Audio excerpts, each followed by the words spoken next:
hey, crazy alert. This is genuinely crazy.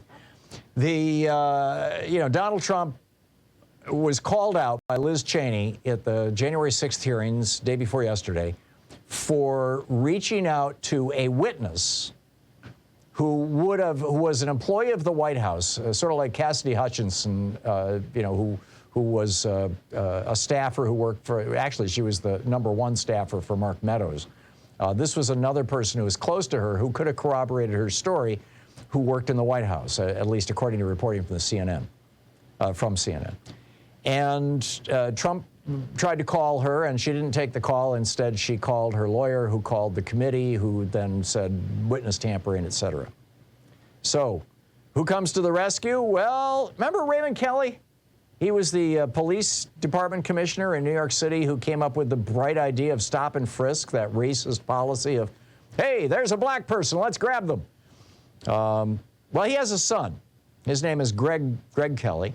And Greg Kelly has got a show on Newsmax, which is, Fox News for people who Fox News is too confusing and intellectual for. And so Greg Kelly goes on his show and he says that I've received a call from Donald Trump on more than one occasion. And you can't actually tell it's from him because he's got some system you don't know. Which doesn't seem to have to do with anything, except that Greg Kelly goes on to say it was probably a butt call.